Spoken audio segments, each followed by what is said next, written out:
Tanda dulu memang sisi-sisi naga raksasa yang betapa membatu. Rahayu, rahayu, rahayu. Wong wilahing sekaring jagat bawana langgeng sekaring kajang sekaring maya.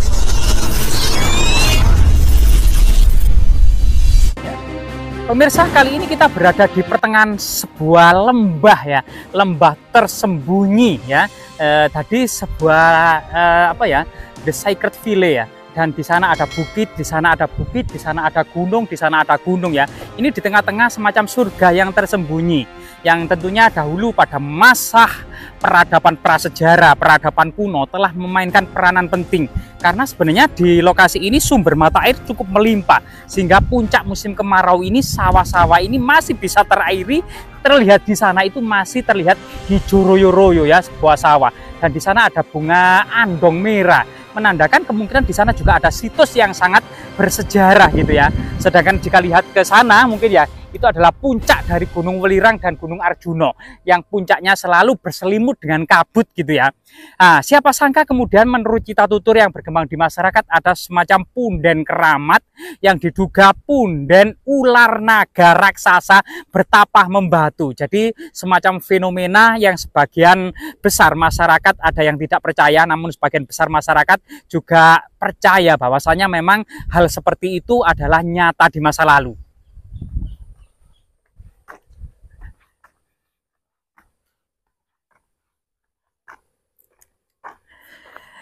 Jadi peradaban yang ada di Jawa ini sejak ditemukan Pithecanthropus erectus gitu ya, atau Homo erectus yang eksistensinya berada pada kisaran waktu 1,5 juta tahun silam. Sehingga kemudian Pulau Jawa mengajarkan pengalaman hidup manusia ini lebih dari 1,5 juta tahun.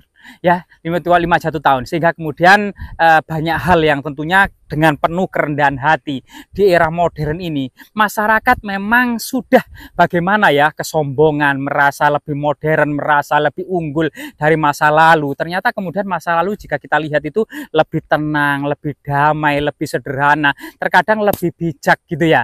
Lah ini artinya dengan pengalaman hidup masyarakat Jawa lebih dari 1,5 juta tahun yang silam ini menjadikan generasi saat ini itu semakin dalam pola berpikirnya, semakin cemerlang pola akalnya, semakin rendah hati dan semakin sabar gitu ya, tentunya dalam bidang perkembangan intelektual ya, cakrawala berpikir kita tentunya seperti itu. Dan di belakang kita yang ada di sana gitu ya, nah yang ada di sana ini ada semacam situs yang sangat bersejarah, memang seperti batu alam pada umumnya, namun rentang waktu di masa lalu diduga pernah digunakan sebagai situs religi atau situs magis sakral, terutama pada masa peradaban sejarah dan masa peradaban kuno.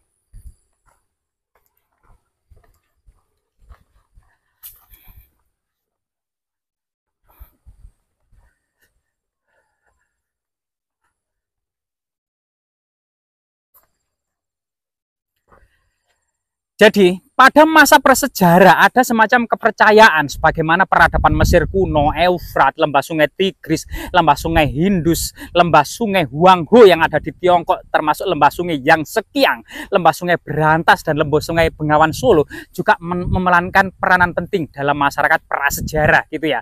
Yang pada masa prasejarah sebagaimana peradaban Mesir kuno ada kepercayaan dunia atas yang dilambangkan dengan matahari, dunia terang, burung elang, dan dunia bawah yang dilambangkan dengan kegelapan, ular naga raksasa, buaya, kura-kura ya. Ini sebagai simbol-simbol kegelapan, simbol-simbol alam-alam roh. Dan disinilah kemudian di belakang kita ini ada semacam situs monumental ya. Jadi punggungnya yang sebagian tertutup semak belukar itu penuh sisi-sisi raksasa, dan kepalanya yang ada di sini itu malah mirip seperti ular kobra. Memang naga pada umumnya yang ada di India itu ya ular pada umumnya itu, atau seperti ular kobra itu juga disebut sebagai naga ya. Sedangkan kemudian naga Jawa ini tidak memiliki kaki sebagaimana naga yang ada di Tiongkok, maupun yang menyeramkan memiliki sayap, cakar serta menyemburkan api seperti naga yang ada di Eropa.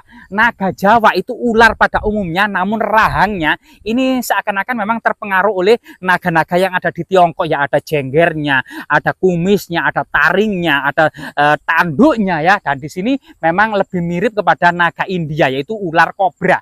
Jadi di sini ada kepalanya yang menghadap ke saya, kemudian ada apa namanya yang pipinya yang melebar itu ya, yaitu seperti ular kobra, dan itu kemudian tuh punggungnya masuk ke dalam bukit yang ada di sana. Dan siapa sangka kemudian berkelok-kelok nanti kita akan bisa melihat sisi-sisi ular naga raksasa ini akan nampak. Coba kita lihat.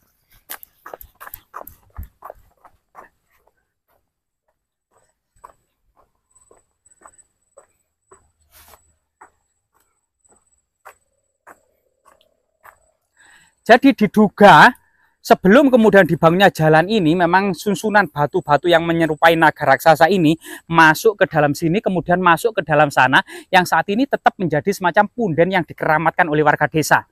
Nah,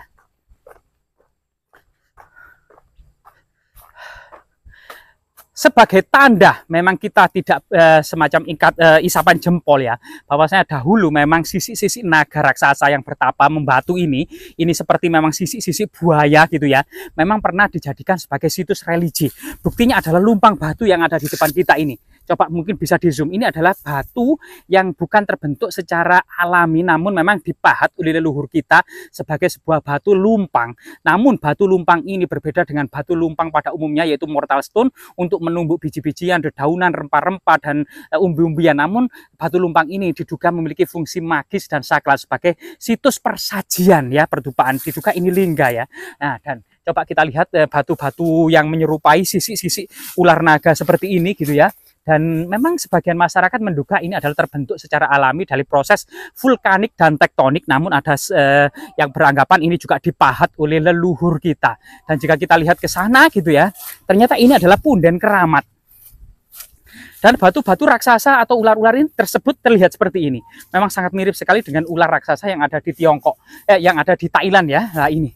Dan di sini coba kita lihat bahwasanya sampai saat ini situs ini memang dirawat, ada pagar besi yang dikelilingi, pohon-pohon dibiarkan lestari oleh masyarakat, dan sampai saat ini masih digunakan masyarakat sebagai punden yang dikeramatkan dengan nilai-nilai magis dan sakral, ada perdupaan, ada persajian. Coba kita telisik.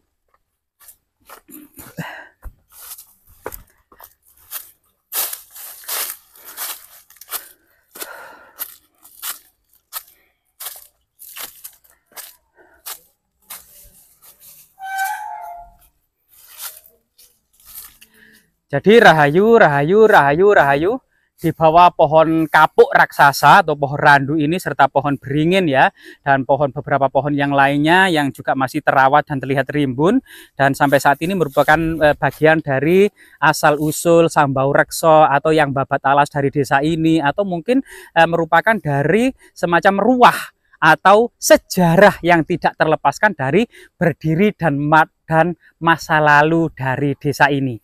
Mungkin kameramen bisa lebih dekat ke sana ya. Ke sana saya coba lewat di bagian samping ini ya. Rahayu, rahayu, rahayu. Rahayu, rahayu, rahayu. Nah. Rahayu, rahayu, rahayu, rahayu. Rahayu, rahayu, rahayu, rahayu. Rahayu, rahayu, rahayu.